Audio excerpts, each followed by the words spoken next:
My stalker cloned my phone without my knowledge. I'm staring at my phone screen at 2:47 a.m., and my hands won't stop shaking. The text I never sent is right there in my message history, marked as delivered to my roommate just 23 minutes ago. Asterisk can't sleep. Derek keeps calling from different numbers. Asterisk. Except Derek hasn't called me tonight. And I never typed those words. I scroll up through my messages with trembling fingers, my stomach dropping further with each line I don't remember writing. There's a whole conversation with my mom from yesterday where I apparently told her Derek and I were working things out and might get back together. I never said that. We broke up 6 weeks ago, and I've barely spoken to him since. My breath comes in short, sharp bursts as I check my call log. 3 calls to Derek last week that I definitely didn't make. 2 voicemails I apparently left him, begging him to talk things through. The timestamps show I made these calls while I was in my advanced statistical methods seminar, where Professor Chin makes us put our phones in a locked box for the entire 2-hour session. I'm not losing my mind. Someone else is using my phone. The realization hits me like ice water. Derek works in cybersecurity for that tech startup downtown. He's always been good with computers, but I never thought. I grab my laptop and start Googling phone cloning software with shaky fingers. The results make my skin crawl. Remote access. Complete message history. Real-time location tracking. Some programs can even make calls and send texts from the clone device without the original owner knowing. My mind races backward through the past month, connecting dots I should have seen earlier. How Derek randomly showed up at Cafe Luna last Tuesday, claiming he happened to be in the neighborhood when I'd never told him I'd started studying there. How he referenced my conversation with my sister about switching thesis advisors, a conversation I only had over text message. How he knew I'd been having trouble sleeping, even though we hadn't talked about anything personal since our breakup. Oh God, I whispered to my empty dorm room. He's been watching everything.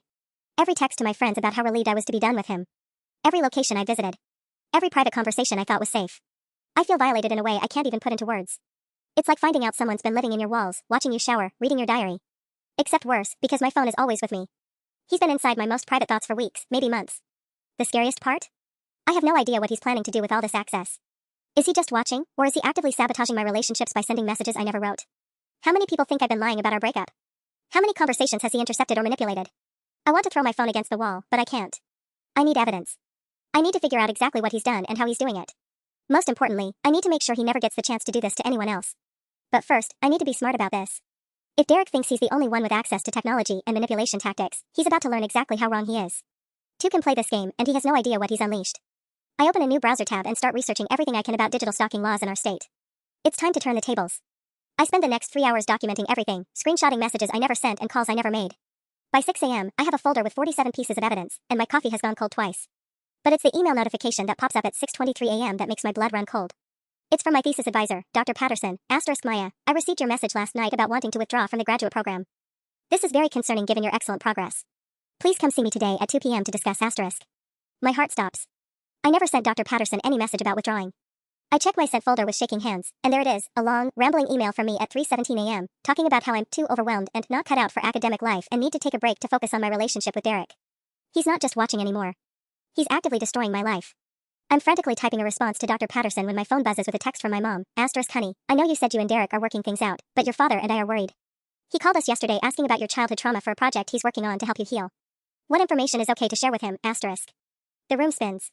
Derek called my parents.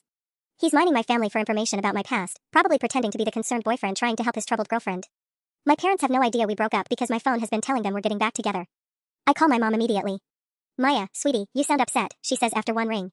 Mom, Derek and I broke up 6 weeks ago. We are not getting back together. Do not give him any information about me, ever. And ignore any text you get from my number about him, someone is sending fake messages. There's a long pause. Honey, that doesn't make sense. You've been texting me about him constantly. Just yesterday you said you realized you made a mistake, Anne. Mom, I'm telling you, I never sent those messages. Someone else is using my phone somehow. Please, you have to believe me. Another pause, longer this time. Maya, are you feeling alright? This sounds paranoid. Maybe you should talk to someone. Actually, Derek mentioned you've been having some mental health struggles lately. My heart sinks. He's been laying groundwork, making me look unstable to everyone I trust. What exactly did Derek tell you? He said you've been sending him concerning messages, talking about feeling confused and forgetting conversations you've had. He's worried about you, sweetheart. We all are. The manipulation is so calculated it takes my breath away. He's not just intercepting my communications, he's created an entire narrative where I'm the one who's unstable, who's been desperately trying to get back together with him, who's having some kind of breakdown. If I try to tell anyone what's really happening, I sound exactly like the paranoid ex-girlfriend he's painted me as. Mom, I need you to trust me. Do not talk to Derek about me anymore. I'm going to prove what's really happening, but I need you to believe me right now. Of course I believe you, honey, but... No buts. Promise me. She sighs. I promise. But Maya, if you're having problems, please get help. Your father and I love you. After I hang up, I sit in my desk chair, staring at the evidence folder on my laptop screen. Derek isn't just stalking me, he's systematically isolating me, making everyone think I'm either lying or having a breakdown. He's playing a long game, and he's been winning. but I'm done being a victim. If Derek wants to play puppet master, he's about to find out what happens when the puppet cuts her own strings. I'm walking across campus to my meeting with Dr. Patterson when my phone buzzes with a text from my best friend Chloe. Asterisk girl, what the hell? Derek just showed up at my apartment with flowers from you as an apology for what happened last night. What did you do? And why didn't you tell me you were talking to him again? Asterisk. My steps falter. I have no idea what happened last night is supposed to mean, but Derek is clearly making his rounds, selling whatever story he's crafted. I quickly type back, asterisk I haven't talked to Derek in weeks. What did he say happened? Asterisk. The response comes immediately, asterisk he said you called him crying at 2 a.m., then showed up here drunk and accused me of trying to steal him from you. Maya, I have no idea what he's talking about, but he seemed genuinely concerned. He said you don't remember because you've been drinking heavily since the breakup asterisk. I stopped walking completely. 2 a.m., right around the time I was discovering the fake messages on my phone. Derek didn't just anticipate that I might figure out his scheme, he had a backup plan ready. He's creating witnesses to my supposed breakdown, complete with an alcohol problem I don't have. Asterisk Chloe, I was in my dorm room all night. I found evidence that Derek has been cloning my phone and sending fake messages. I know how crazy that sounds, but, asterisk. Asterisk Maya, this is really scary. The Derek I just talked to seemed normal, worried about you. But what you're saying, maybe you should talk to someone at the counseling center, asterisk. Even my best friend since freshman year thinks I'm losing it. I screenshot our conversation and add it to my evidence folder, then keep walking toward the psychology building, my mind racing. Dr. Patterson's office smells like coffee and old books. She's a woman in her 50s with kind eyes behind wire-rimmed glasses, and she's been my mentor since I started the graduate program. The concern on her face when I walk in makes my chest tight. Maya, please sit down. I have to say, your email last night was very unlike you. In 18 months of working together, you've never expressed anything but enthusiasm for your research. I take a deep breath. Dr. Patterson, I didn't send that email. Someone has gained access to my phone and email accounts and is impersonating me. I know how that sounds, but I have documentation. Her expression shifts slightly, not quite disbelief, but the careful neutrality of someone trained to handle crisis situations. That's a very serious accusation. Do you have evidence of this alleged hacking? I show her the screenshots on my phone, messages I didn't send, calls I didn't make, the timestamps that don't match my whereabouts. She examines each one carefully, and I watch her academic mind processing the information. These are certainly concerning, she says slowly. But Maya, I have to ask, is it possible you sent these messages during a period of stress and don't clearly remember? Graduate school pressure can manifest in unexpected ways. I was in your statistics seminar when 3 of these calls were supposedly made. Professor Chen's locked phone policy, remember? That gives her pause. She pulls up her calendar, checking dates and times. You're right about that. You were definitely in class. She looks at me with new attention. Who would have both the technical skills and the motivation to do something this sophisticated? My ex-boyfriend Derek Martinez. He works for TechFlow Solutions downtown, specializes in cybersecurity. We broke up 6 weeks ago, but apparently he's been monitoring me this whole time. Dr. Patterson makes a note. Maya, if what you're telling me is true, this constitutes serious criminal behavior. Have you contacted the police? Not yet. I wanted to gather more evidence first, and honestly, I'm worried they won't believe me either. Derek has been laying groundwork to make me look unstable. She nods thoughtfully. Smart approach. Document everything, but don't wait too long to involve authorities. In the meantime, I'll make a note in your file that the withdrawal email was sent without your knowledge, and I want you to consider changing all your passwords and possibly getting a new phone. Relief floods through me, finally, someone who believes me. Thank you, Dr. Patterson. I can't tell you how much this means. Maya, whoever is doing this clearly underestimated your intelligence. Use that advantage. Walking back across campus, I realize she's right. Derek thinks he's playing chess while I'm playing checkers. Time to prove him wrong. That evening, I'm sitting in my dorm room with a new burner phone I bought with cash, setting up encrypted apps Derek can't access. My regular phone sits on the desk like a loaded weapon, one I'm about to turn on its owner. If Derek wants to puppet my digital life, he's going to get a show. I start simple. At 8:47 p.m., I compose a text to my friend Marcus on my regular phone, knowing Derek will see it. Asterisk K, can you meet me at Riverside Park tomorrow at 3 p.m.? Found something important about Derek that I need to show someone I trust. Asterisk. I don't send it. Instead, I save it as a draft, then use my burner to text Marcus the real plan. Asterisk this is Maya using a secure phone. I need you to be at Riverside Park tomorrow at 3:15 p.m., but stay hidden in the parking area. My stalker ex might show up and I need a witness. Asterisk. Then I send a fake message from my compromised phone and wait. At 11:23 p.m., my regular phone lights up with a call from Mom. Except when I answer, it's Derek's voice, slightly distorted by voice-changing software. Maya, sweetheart, your mother is very worried about you. My skin crawls, but I force my voice to stay steady. Derek, I know it's you. The voice drops back to normal. Prove it. You called my parents pretending to research my childhood trauma. You sent fake messages to my professors. You made Chloe think I showed up drunk at her apartment. He laughs, and the sound makes my stomach turn. You sound paranoid, Maya. That's exactly what everyone's going to think when you try to tell them about this conversation. In fact, I hear typing in the background. I'm deleting this call from your phone's log right now. It never happened. What do you want, Derek? I want you to understand something very important. I know where you are every second of every day. I know everyone you talk to, everything you search for online, every paper you write. I can destroy your academic career, your relationships, your reputation, all with a few keystrokes. You think you're so smart with your psychology degree, but you have no idea how deep this goes. My hands clench into fists. You're sick. I'm in love. There's a difference. We belong together, Maya, and eventually you'll realize that. Until then, I'm going to keep fixing the mistakes you make. Like that thesis advisor meeting today, Dr. Patterson seemed very concerned about your paranoid delusions, didn't she? Ice runs through my veins. You weren't there. No, but I was listening. Amazing what kind of audio you can capture when you have the right access to someone's device. Your phone's microphone is always on, sweetheart. I heard every word. The violation hits me like a physical blow. My meeting with Dr. Patterson, my phone calls with my mother, private conversations with roommates, he's been listening to everything. Every moment I thought I was safe, he was there. Here's what's going to happen, Derek continues, his voice taking on a cold edge. Tomorrow you're going to text Marcus and cancel your little meeting. You're going to send Dr. Patterson another email, apologizing for your episode and thanking her for being patient with your mental health struggles. And you're going to call your parents and admit you need professional help. Go to hell. Maya, I have recordings of you talking to yourself in your dorm room. Hours of audio of you crying, practicing conversations, even singing in the shower. I have screenshots of every website you visited, including some very personal research you did about intimate topics. I can send all of this to anyone I want, your parents, your professors, your classmates. How long do you think your reputation will survive? My whole body is shaking now, but not from fear. From rage. Pure, crystallized fury at this monster who thinks he owns me. You have until tomorrow night to comply. Sweet dreams, Maya. I'll be listening.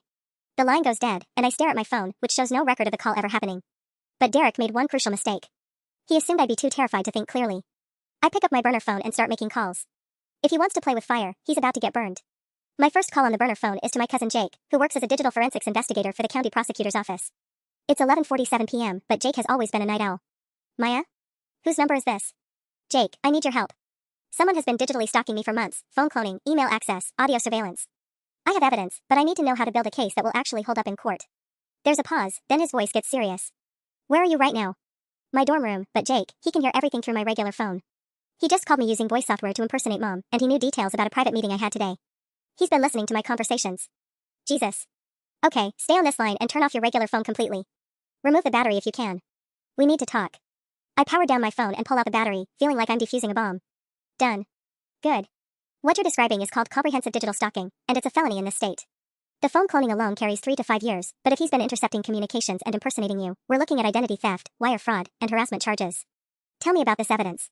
I walk him through everything, the fake messages, the manipulated call logs, Derek's slip-up about knowing what happened in Dr. Patterson's office. Jake listens without interrupting, and I can hear him typing notes. Maya, this is solid. But here's the problem, most of your evidence is on the compromised device. We need to document his activities in a way he can't alter or delete. Do you think you can get him to reveal information over a communication channel he doesn't control? Actually, I might have an idea about that. But Jake, there's something else. He threatened to release private recordings and data if I don't comply with his demands by tomorrow night. Is there any way to prevent that? Not directly, but here's what you need to know. If he follows through on those threats, he's committing extortion, which is a Class C felony. Every piece of private content he releases becomes evidence against him. I know it feels like he holds all the cards, but legally speaking, every move he makes digs his grave deeper. After we hang up, I call my second cousin Rachel, who graduated from law school last spring and works for a victims advocacy group. She's furious when I explain the situation. Maya, this is textbook intimate partner cyberstalking. We see cases like this constantly, and the pattern is always the same: isolation, reputation destruction, then escalation to physical stalking. Has he shown up anywhere in person? Not that I know of, but he somehow knew I'd started studying at a cafe I'd never mentioned to him. That's location tracking through your phone. Listen, I'm going to connect you with Detective Sarah Chen at the Cybercrimes Unit tomorrow morning. But tonight, I want you to start documenting his behavioral patterns. When does he usually make contact? How does he respond to specific triggers? We need to establish a timeline that shows premeditation. At 1:23 a.m., I'm deep in creating a comprehensive timeline when my burner phone buzzes with a text from an unknown number. Asterisk, you think you're so clever with your little secret phone. 1247 Elm Street, room 237B. That's where you are right now, isn't it? Asterisk. My blood freezes. He somehow knows about the burner phone, and he just proved he's tracking my exact location in real time. Another text arrives. Asterisk, the phone store on 5th Street has security cameras. I watched you buy that phone at 4:32 p.m. today.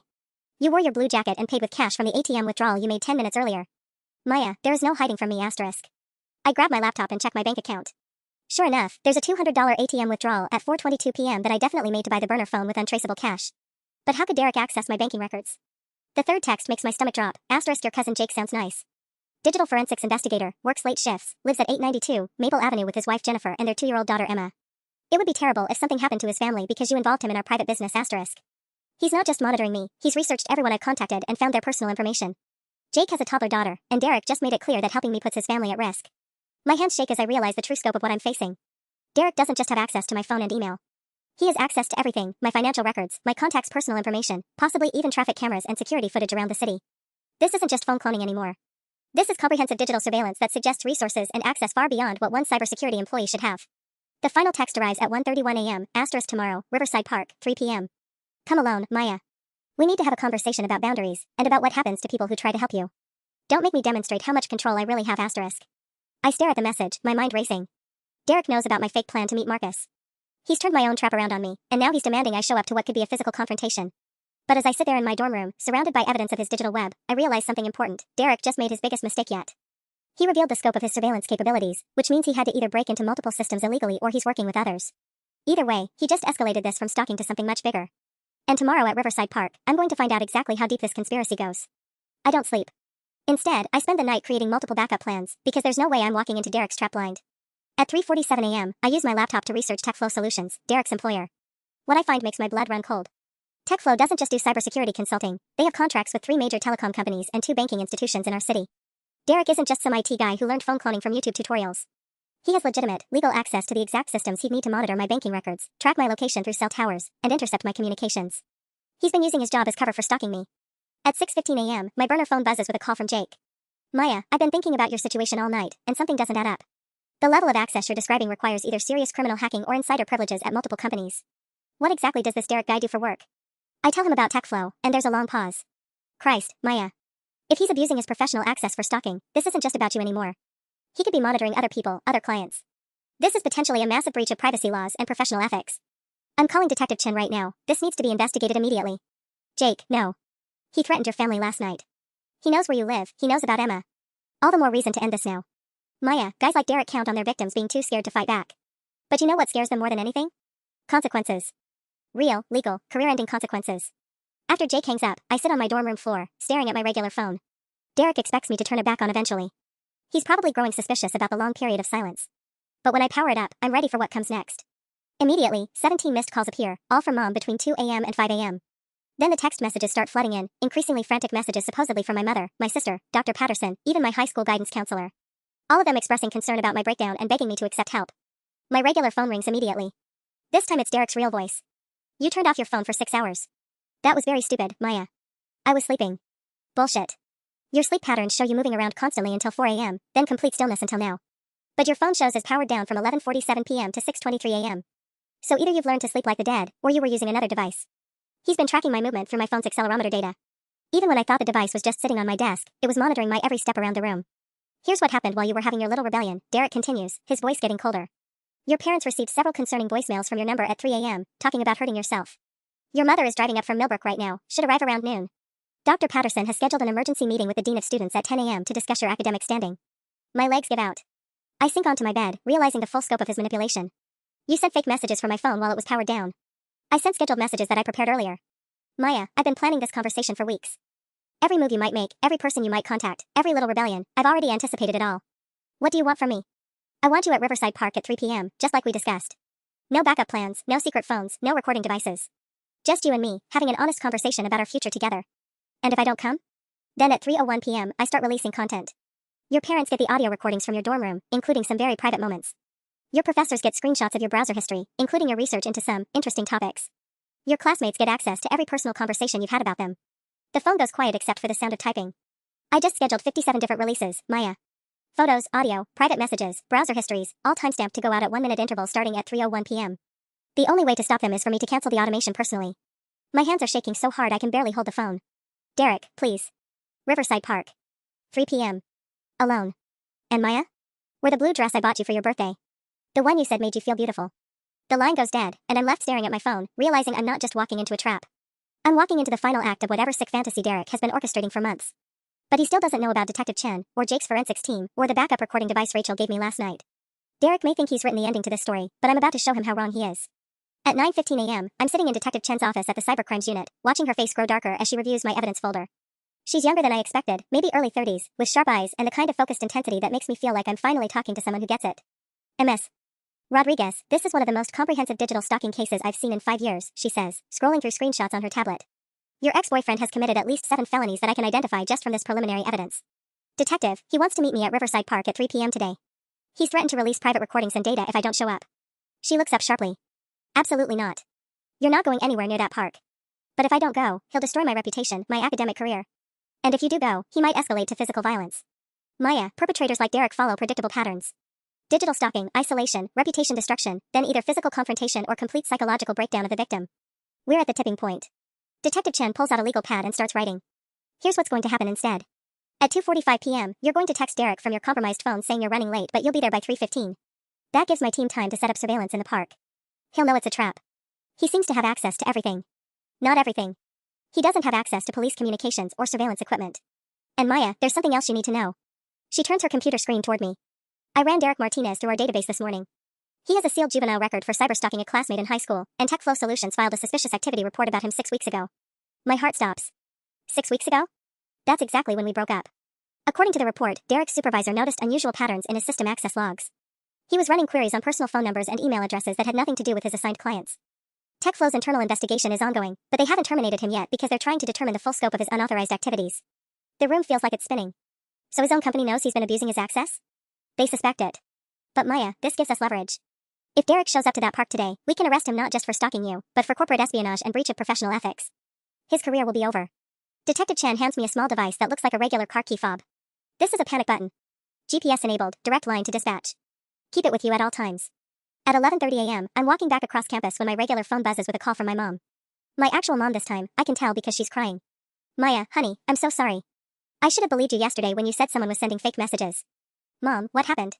I got to your campus an hour ago, and I went straight to the Dean of Students' office because I was so worried about those voicemails. But Maya, the Dean had no record of any emergency meeting with Dr. Patterson. When I described the voicemails, she said they sounded like a sophisticated audio manipulation. Relief floods through me. So you believe me now? Completely. And sweetie, I called your father and told him everything. We're both furious at ourselves for falling for Derek's manipulation, but we're even more furious at him. Your dad wants to drive up here and have a conversation with Derek himself. Mom, no. Please tell Dad to stay away. This has to be handled legally. I know. But Maya, there's something else. I called Derek's mother to tell her what her son has been doing to you. My stomach drops. What did she say? She wasn't surprised, honey. She said Derek has had boundary issues with girlfriends before, and she's been worried about his behavior since you two broke up. Apparently he's been telling his family that you've been harassing him, begging him to get back together. The manipulation runs even deeper than I thought. Derek has been playing victim to his own family while terrorizing me. At 1:47 p.m., my compromised phone rings. Derek's voice is different this time, manic, excited. Maya, I can't wait to see you today. I've been planning what I want to say for weeks. Derek, we need to talk about ending this. It's gone too far. Ending this? Maya, this is just the beginning. After today, everyone will understand that we belong together. Your parents, your professors, your friends, they'll all see that I'm the only one who truly knows you. There's something in his tone that makes my skin crawl. This isn't just about control anymore. Derek genuinely believes we're going to reconcile today, like all of his stalking and manipulation has been some twisted courtship ritual. I have a surprise for you at the park, he continues. Something that will prove how much I love you, how much attention I've been paying to everything you want and need. The line goes dead, and I stare at my phone, realizing that Derek isn't just planning a confrontation. He's planning some kind of grand gesture, a finale to his months of surveillance that he thinks will win me back. At 2:30 p.m., I send the text Detective Chen told me to send, asterisk running a few minutes late, but I'll be there by 3:15. Thank you for being patient with me, asterisk. Derek's response comes immediately, asterisk take all the time you need, beautiful. I'll be waiting with everything I prepared for you, asterisk. I look at Detective Chen, who's monitoring everything from an unmarked van outside my dorm. He's not just meeting me there, I tell her through the earpiece she gave me. He's been preparing something. This feels like more than just a conversation. Her voice crackles through the tiny speaker, copy that, Maya. We've got units positioned around the entire park. Whatever Derek has planned, he's not walking away from this. But as I head toward what might be the most dangerous hour of my life, I can't shake the feeling that Derek still has one more surprise waiting for me. At 2:52 p.m., I'm walking toward Riverside Park when my burner phone buzzes with a text from Detective Chen, asterisk Maya, we have a problem. Derek isn't alone, asterisk. My steps falter on the sidewalk. Through my earpiece, I hear her voice, we've got eyes on 3 additional males positioned around the park perimeter. This isn't just a personal confrontation, Derek brought back up. My mouth goes dry. Should I turn around? Negative. We need to see this through, but stay alert. We've identified one of the males as Connor Walsh, also employed by TechFlow Solutions. This might be bigger than we thought.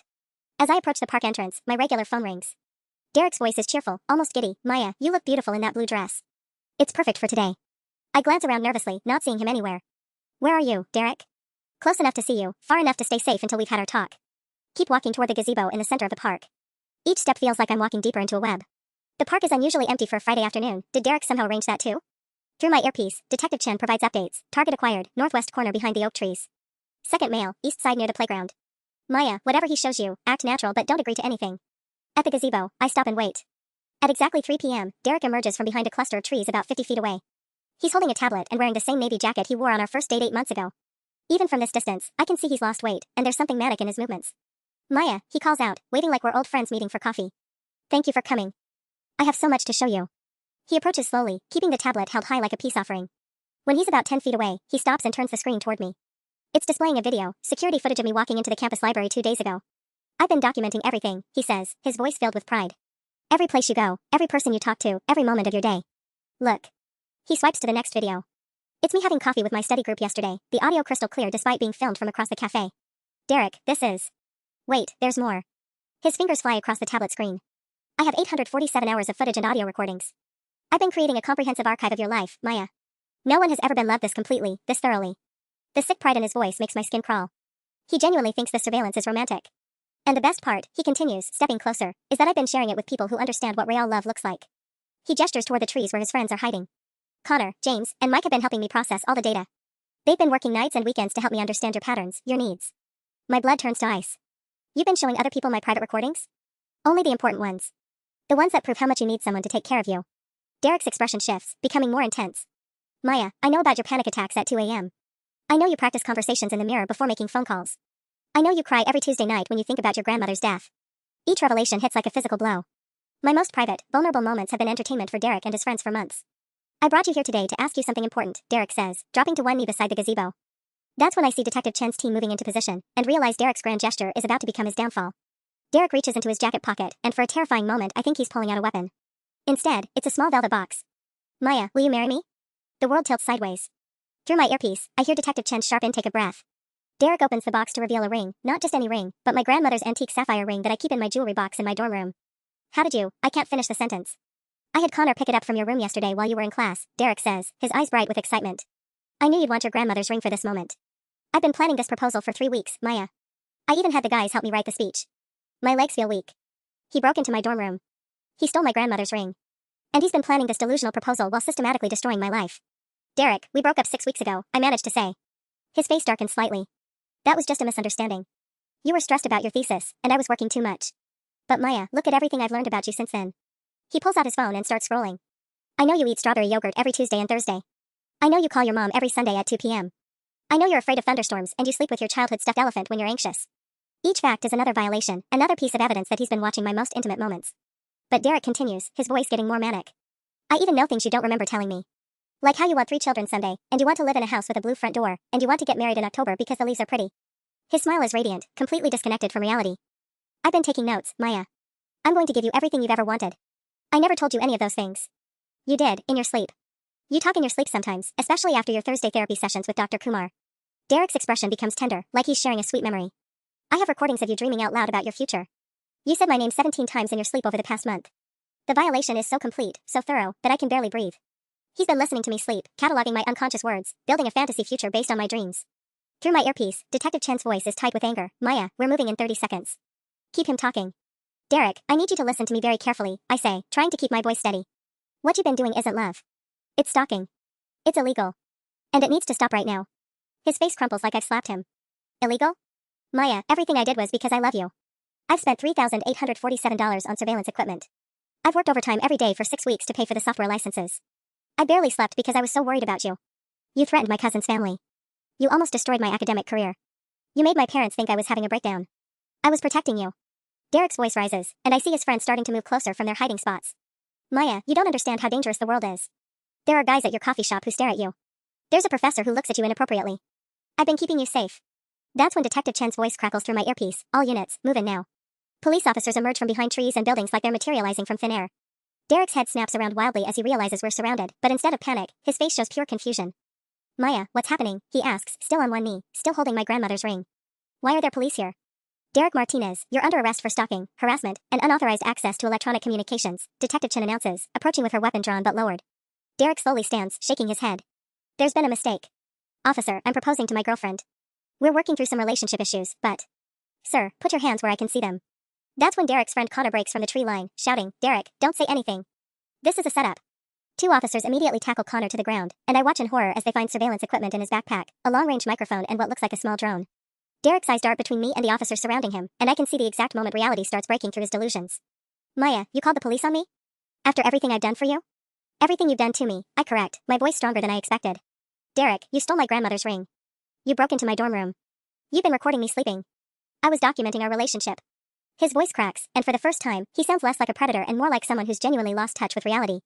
Maya, I have spreadsheets of your favorite foods, graphs of your daily routines, detailed analyses of your speech patterns. I know you better than anyone has ever known another person. Detective Chen steps closer. Mr. Martinez, you're also under investigation for misuse of corporate resources at TechFlow Solutions. We have evidence that you've been using company systems to conduct unauthorized surveillance. Derek's face goes white. How did you? He stops mid-sentence, his eyes narrowing as he looks at me. You planned this. You've been investigating me. For 3 days, I tell him. The same amount of time it took me to document just a fraction of what you've been doing for months. Sir, hands behind your back, Detective Chen orders, producing handcuffs. That's when Derek does something that chills my blood. He smiles. Not the manic grin from earlier, but a cold, calculating smile that makes me realize he's not as delusional as he's been acting. Maya, do you really think arresting me stops anything? His voice drops to barely above a whisper, but in the quiet park, everyone can hear him. I've been uploading everything to secure servers for weeks. Photos, videos, audio recordings, all timestamped, all organized, all ready to be released automatically if I don't check in every 12 hours. My heart stops. You're bluffing. Server farm in Romania. Completely outside US jurisdiction.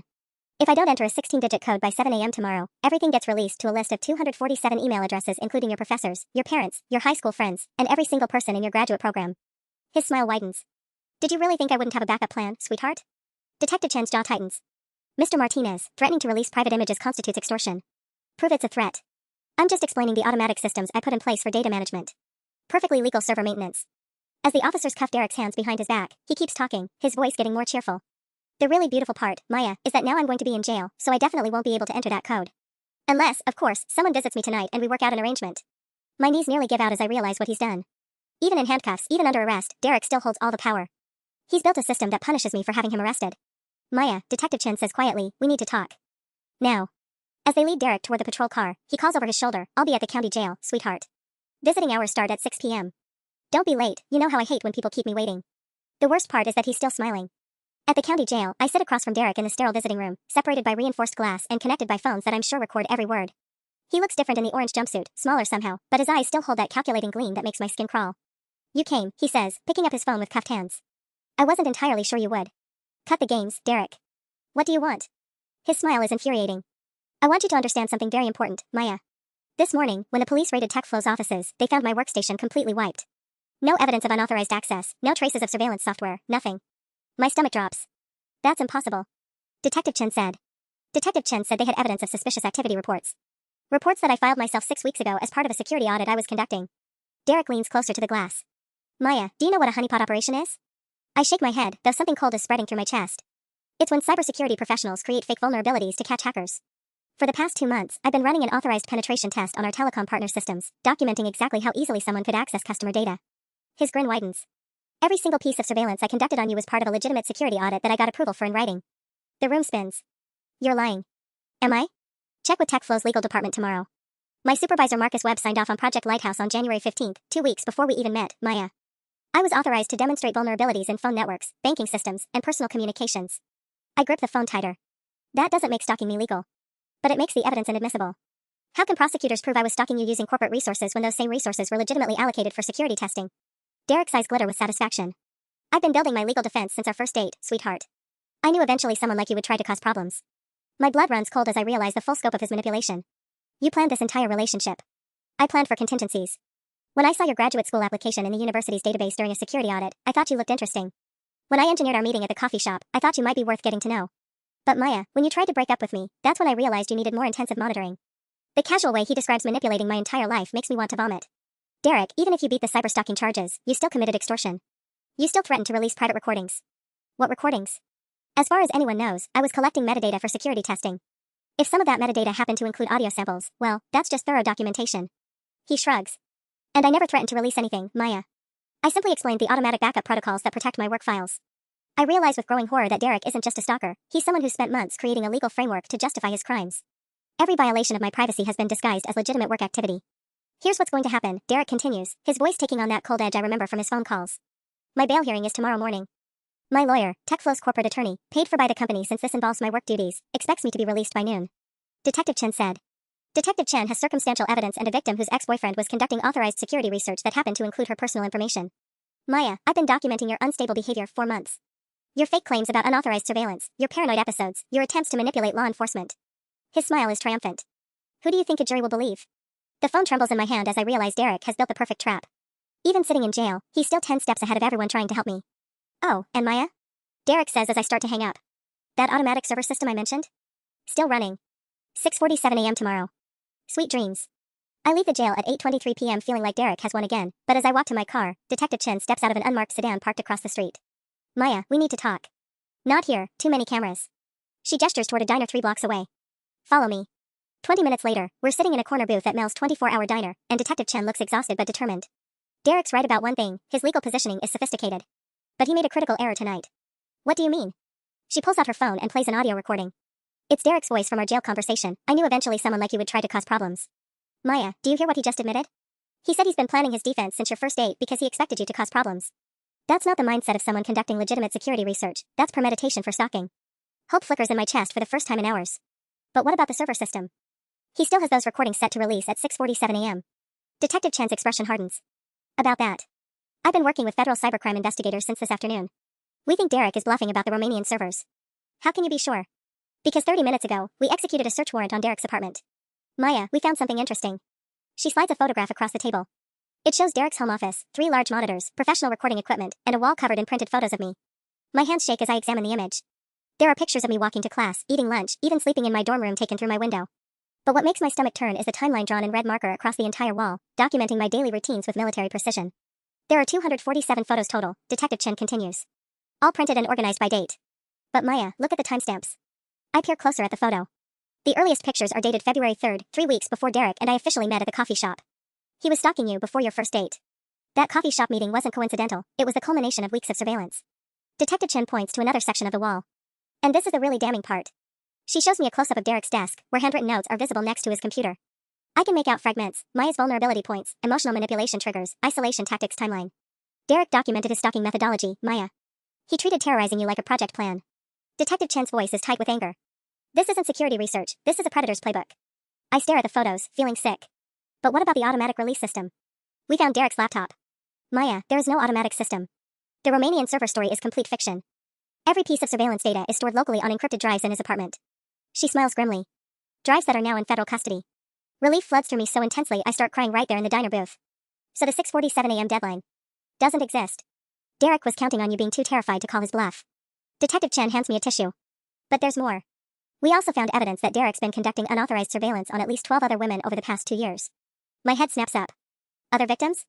Techful employees, university students, even his coworkers' girlfriends. Maya, Derek didn't target you because of some security audit, you're part of a pattern. He's a serial stalker who's been using his job as cover for years. The magnitude of Derek's deception is staggering. Does Techflow know? They do know. Derek's supervisor Marcus Webb was arrested this evening as an accomplice. Turns out he's been covering for Derek's activities in exchange for information about his ex-wife's custody arrangements. Detective Chen's expression is grim. This goes deeper than we initially thought. I lean back in the booth, trying to process everything. So what happens now? Now we build a case that destroys Derek's legal defense completely. Maya, by tomorrow afternoon, Derek Martinez is going to realize that trying to outsmart the justice system was the biggest mistake of his life. But as Detective Chen talks about federal charges and conspiracy cases, I can't shake the feeling that Derek still has one more card to play. The next morning at 6:47 a.m., I'm sitting in my dorm room staring at my phone, waiting for Derek's bluff to be exposed. Detective Chen assured me there was no automatic release system, but my hands still shake as the minutes tick by. 6:47 comes and goes. Nothing happens.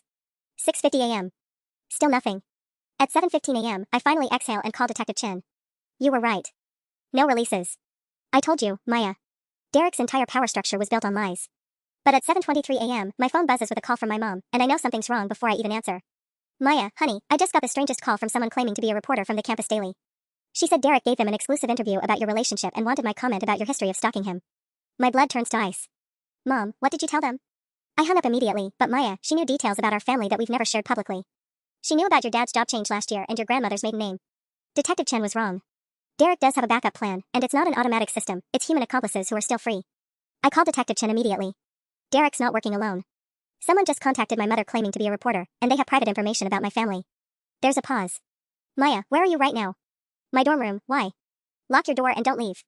We're coming to get you. At 8:45 a.m., Detective Chen arrives with 2 federal agents who look like they haven't slept all night. Agent Rodriguez, a woman about my mom's age with tired eyes, sits across from me in my tiny dorm room. Maya, we need to tell you something about Derek's operation that we discovered overnight. This isn't just about stalking, it's about money. She shows me a financial document on her tablet. Derek has been selling surveillance data to a company called Digital Insights LLC. Personal information, behavioral patterns, private communications, all packaged as consumer research and sold to marketing firms. The numbers on the screen make me dizzy. He made $73,000 over 6 months selling information about me and other women? And that's just what we've traced so far. Maya, Derek wasn't stalking you out of obsession, you were a product. He and his network have been harvesting intimate details about dozens of women and selling that data to the highest bidders. Agent Martinez, a younger man with an intense expression, pulls up another document. The fake reporter who called your mother? She works for Digital Insights. They're trying to discredit you before you can testify because your case threatens to expose their entire operation. My head spins as I realize the true scope of what I've uncovered. So Derek's jail visit last night was him activating his business partners to protect their investment. Maya, you're not just a stalking victim, you're a witness to a multi-million-dollar privacy trafficking ring. Detective Chen leans forward. The good news is that this makes Derek's crimes federal felonies with serious prison time. The bad news is that his partners are going to escalate their intimidation tactics. As if on cue, my phone buzzes with a text from an unknown number, * Maya Rodriguez, 1247 Elm Street, room 237B. We know you're meeting with federal agents right now. Withdraw your complaint against Derek Martinez by noon today, or we release everything to your university's administration, your parents' employers, and every social media platform where your friends and classmates will see it. Agent Rodriguez examines the message. They're tracking your location in real time and monitoring law enforcement communications somehow. This is more sophisticated than we initially assessed. How is that possible? Maya, Derek's network has been operating for at least 3 years. They've had time to infiltrate systems, recruit insiders, and build redundancies we're still discovering. She looks at Detective Chen.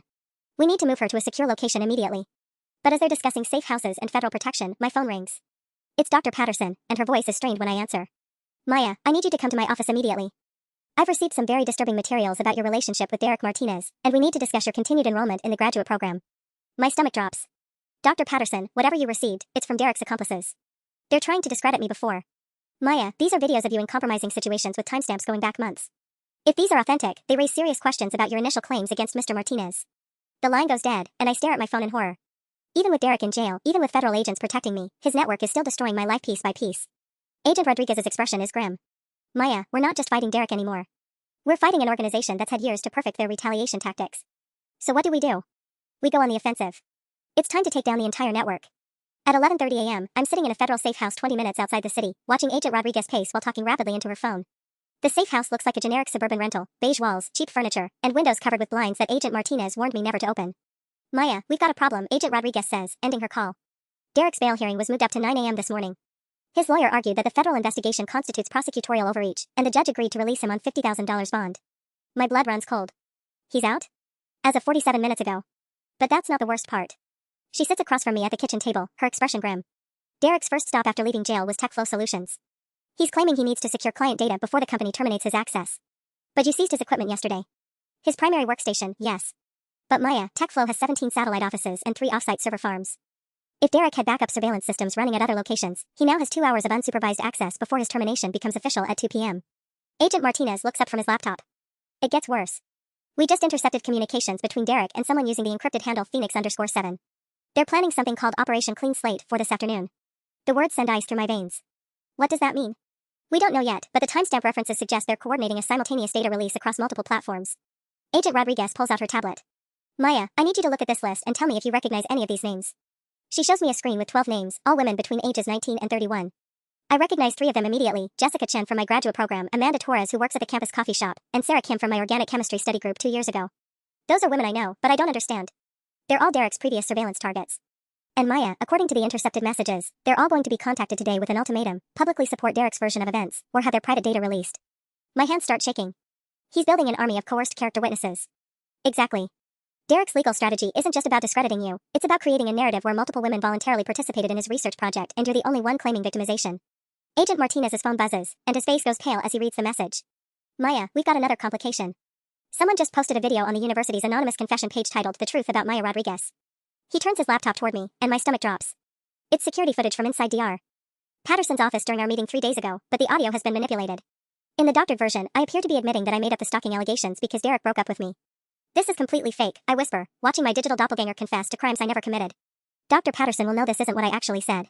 Dr. Patterson is in an emergency meeting with the dean of students right now, Agent Rodriguez says softly. Maya, even if she knows the audio is manipulated, the university is under pressure to investigate. This video has been shared 847 times in the past hour. I sink into the kitchen chair, feeling like Derek's web is tightening around me even from a distance. How is he doing this? How does he have access to university security cameras? That's what we're trying to figure out. But Maya, there's something else you need to know. Agent Rodriguez hesitates. We think Derek has an accomplice inside the federal task force. The room goes silent. What do you mean? Someone with access to our investigation details has been feeding information to Derek's network. The fake reporter who called your mother knew we were planning to move you to a safe house before we even finalized the arrangements. Agent Martinez nods grimly. Which means Derek knows where you are right now, and he knows exactly what evidence we've collected against him. As if summoned by our conversation, my burner phone, the one that supposedly only federal agents had the number for, buzzes with a text message, * Maya, you look scared in that yellow sweater. The safe house at 892 Pine Street isn't very safe when the people protecting you are working for me. See you soon, sweetheart, *. Agent Rodriguez draws her weapon, moving toward the window. How the hell does he have this number? But I'm staring at my phone, realizing that Derek's final game isn't about legal defense or public humiliation. He's been planning an endgame that puts me face to face with him one more time, and now I know that nowhere is safe. We need to leave, Agent Martinez says, grabbing his equipment bag. Now. But as we head toward the door, I can't shake the feeling that running is exactly what Derek wants us to do. At 3:47 p.m., I make the decision that changes everything. Instead of running from the safe house, I turn to Agent Rodriguez and say the words that have been building in my chest for hours. I want to go back. Maya, that's exactly what Derek expects. No, it's what he's afraid of. Think about it, if Derek really had total control, why would he need to threaten me? Why would he need accomplices and fake videos and elaborate schemes? My voice gets stronger with each word. He's been running scared since the moment I turned his own surveillance against him. Agent Martinez looks skeptical. Maya, we have evidence of a federal conspiracy. Built on lies. I pull out my laptop and start typing. Agent Rodriguez, you said Derek made $73,000 selling surveillance data, right? But look at this. I show them my screen, where I've been analyzing the financial documents. These payments aren't from marketing companies, they're from Digital Insights LLC, which was incorporated 6 weeks ago. The same week Derek was arrested. Agent Rodriguez examines the screen. What are you saying? I'm saying Derek created his own fake buyer to make this look like an organized crime ring instead of just one stalker with delusions of grandeur. My fingers fly across the keyboard. Look at the business registration. Digital Insights LLC was filed by Connor Walsh, Derek's friend who was arrested at the park yesterday. The pieces click into place as I speak. Derek isn't part of some sophisticated network. He's a small-time stalker who's been creating fake evidence of a larger conspiracy to make himself look more important and make his crimes seem more complex than they are. Agent Martinez frowns. But the federal accomplice feeding him information is probably Derek himself, using social engineering to trick someone in your office into revealing details. I turn to face them both. Has anyone actually confirmed that your communications have been compromised, or are you just reacting to Derek claiming he has inside information? There's a long pause. Agent Rodriguez slowly holsters her weapon. Jesus Christ. Maya, I think you might be right. At 4:23 p.m., we're driving back toward the city when Agent Rodriguez gets a call that confirms my suspicions. She listens for 2 minutes, then hangs up with a grim smile. Derek just made his biggest mistake yet. He showed up at TechFlow 40 minutes ago claiming he needed to secure client data, but building security footage shows him trying to delete files from computers he was never authorized to access. She looks at me in the rearview mirror. Maya, Derek just committed felony obstruction of justice in front of multiple witnesses while he's already out on bail. Where is he now? That's the beautiful part. Derek apparently doesn't know that TechFlow's IT department has been monitoring him since yesterday. Every keystroke, every file access, every attempt at deletion, it's all been logged automatically. Agent Martinez grins. Derek spent 2 hours today creating ironclad evidence against himself. My phone buzzes with a text from Detective Chen, * Maya, Derek is in custody again. This time there's no bail. But he's asking to speak with you one more time. Your choice, *. 30 minutes later, I'm back in the county jail visiting room, looking at Derek through the reinforced glass. He looks different now, smaller, deflated, like someone who's finally realized his elaborate house of cards has collapsed. Maya, he says when he picks up the phone, I want you to know that I really did love you. No, Derek. You loved controlling me. There's a difference. His shoulders slump. I know you probably won't believe this, but I never meant for it to go this far. When I first started monitoring your communications, I told myself I was just making sure you were safe after we broke up. And when did keeping me safe turn into destroying my academic career and terrorizing my family? Derek stares at the table between us. When I realized you were actually happier without me. Maya, listening to you laugh with your friends, watching you succeed in your classes, seeing you build a life that didn't include me, it drove me crazy. For the first time in months, I see something like genuine remorse in his expression. But I also see something else, the pathetic neediness of someone who never learned the difference between love and possession. Derek, you're going to prison for a long time. But maybe while you're there, you can figure out why you thought terrorizing someone was better than just letting them go.